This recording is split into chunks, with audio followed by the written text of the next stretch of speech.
It's beautiful, idyllic almost. Riding this train, watching the countryside go by, my legs dangling over the side. All the regular passenger trains got co-opted by the army when the war started. So civilians have to ride in what used to be cattle cars. They have no seats, no doors, no windows, just the open sides and the best seat in the house.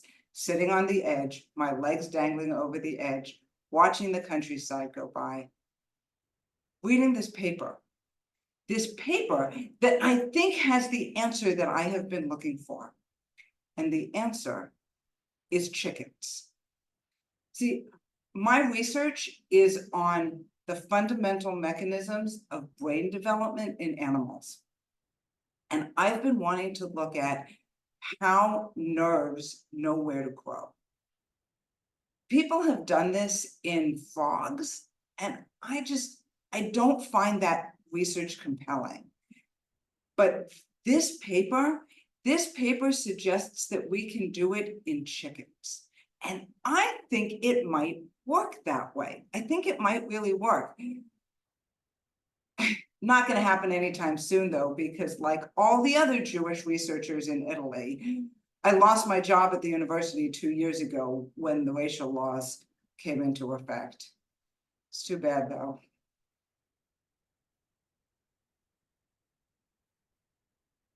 Maybe it doesn't have to be that long. A friend of mine suggested this. I could set up a lab in my bedroom. I mean, I don't actually need all that much. A couple of incubators, some glassware, basic chemicals. The most expensive thing would be the microscopes. I could make tools for microsurgery by grinding down sewing needles into really sharp scalpels and spatulas. And eggs, even fertilized eggs, are pretty easy to get. This could work.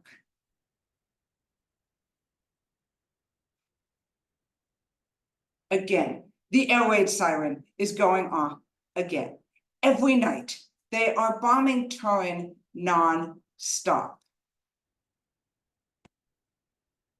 I gather up my microscope, my slides, take them downstairs to the basement along with everybody else. Pray that the building doesn't fall on us. It's been over a year since I created this lab in my bedroom. And I'm just starting to get the first real results. I'm starting to see evidence of a chemical that is telling the nerves where to grow. It is so exciting. I just wish the bombs would stop falling.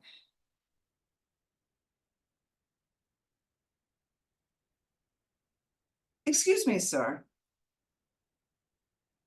Are you the farmer? Do you have any eggs?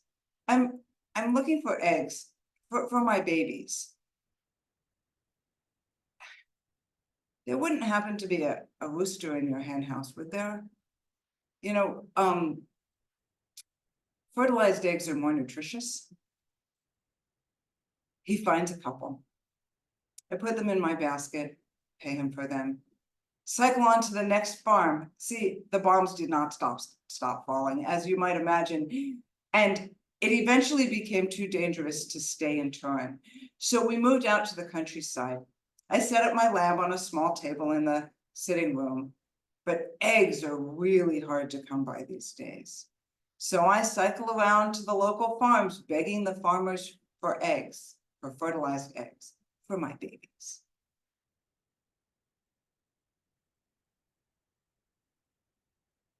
Rita? Rita, is that you? Oh no. He recognized me. I was really hoping he was not going to recognize me. That officer over there in the fascist uniform, He and I were students at the university together. I was really hoping he wasn't going to recognize me. See, a month ago, at the beginning of September, the Allies invaded Italy. The Italian government fled almost immediately, and into that power vacuum stepped the Nazis, and suddenly it wasn't safe to be anywhere anymore. We were going to flee to cross the border into Switzerland, but we waited too long, and by the time we got there, the border was closed. So here we are, riding this train along with hundreds of other people, all of us with our fake IDs, heading south. We have no idea where we're going. We're just going south, hoping that someplace south will be safer. I can't tell him that, of course, though. Rita, that is you. I knew it was you. It's nice to see you. Where are you headed? Actually, we got onto the wrong train, so we're going to get off at the next station and see if we can find the right train. It was nice to see you, though. We get off the train as quickly as we can. I guess this is where we're going. Where are we? Florence. This is Florence. Florence. We can work with Florence. My twin sister Paula, she has a friend in Florence. This is going to be okay. Paula's friend finds us someplace to live. The landlady says, okay, as long as you're not Jews. We assure her we're not Jews. I think she suspects, though. We're not very good at this. Lying. I think she suspects, but I think she's decided that it's too much trouble to turn us in. I hope she keeps deciding that.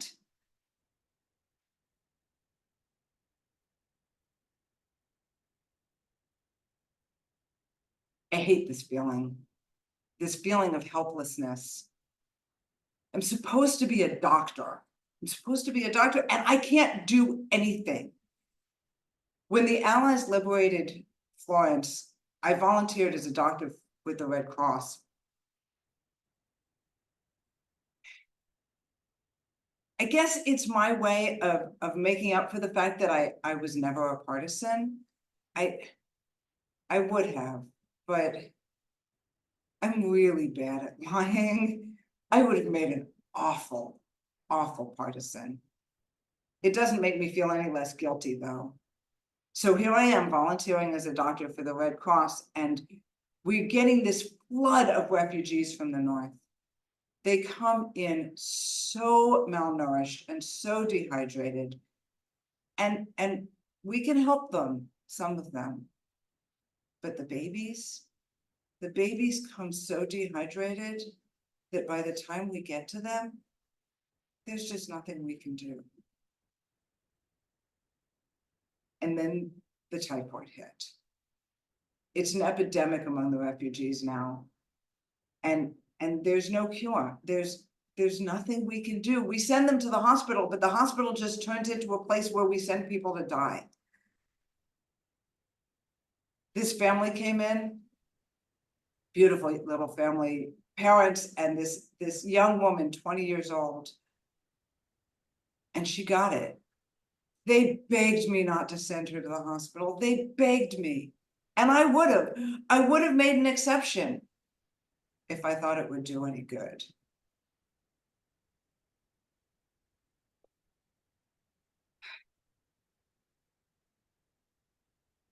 Why is this so hard?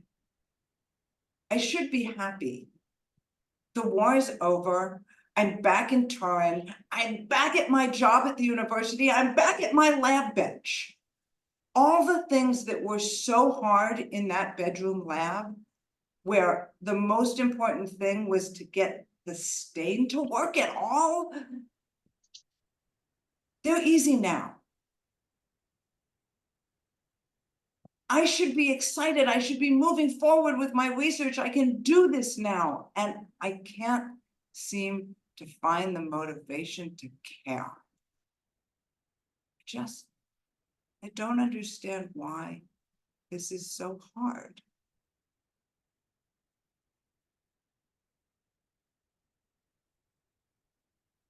Rita found the motivation again.